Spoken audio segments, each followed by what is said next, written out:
There's a cliche about cars. They don't make them like they used to. But is that good or bad? Which is safer in a crash? We've got this vehicle here is about 10 years old, so it's got crumple zones and plastic paneling. Then we've got an older car, about 50 years old, made of steel, and we're gonna see how they compare. Believe it or not, it isn't easy crashing a driverless car moving at 40 miles an hour. We've brought in a team that crashes cars for a living to see how cars perform in accidents. The team has designed an elaborate pulley system to control the car while bringing it up to speed. So the barrier is 500 feet down the road, and what we have is a towing bridle.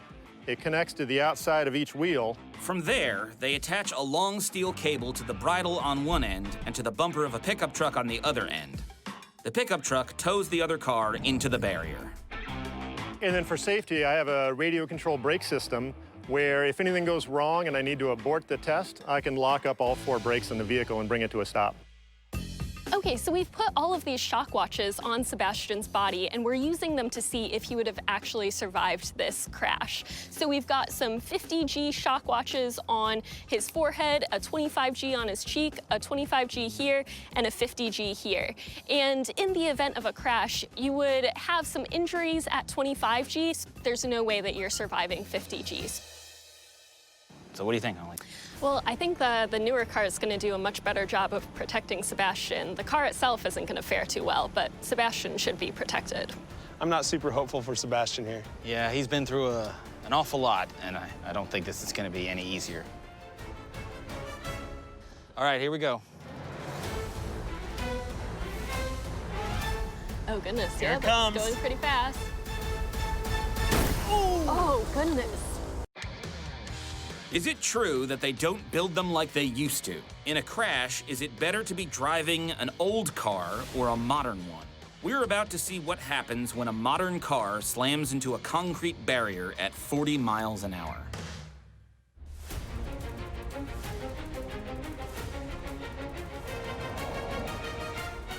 Oh, goodness. All right. Here it comes. Going pretty fast. Ooh. Oh. Oh. Oh, goodness. Wow. I wasn't expecting it to go up like that. That absorbed the shock magnificently. You could see the whole front end of the car just explode and go in every which direction. But you could see that a lot of the energy was diverted away from the chassis. You could see across the roof there was dents and stuff happening, but the glass didn't even shatter on the sides. The car is destroyed, but Sebastian looks protected because the airbag deployed and the passenger compartment remained intact. So one of them's red, one of them's clear. So that means that he could probably survive this, or maybe with some injuries. You think he'll do any better in the old car? Yeah, we'll see. He might. We move Sebastian into our 1967 family sedan. This car is made of heavy steel, has no airbags, and no modern crumple zones. Let's see how this old tank takes the impact.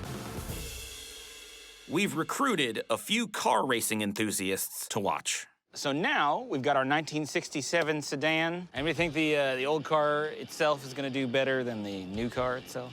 Old metal. It's pretty strong. They protected the cars very well back then. I don't know about the humans so much.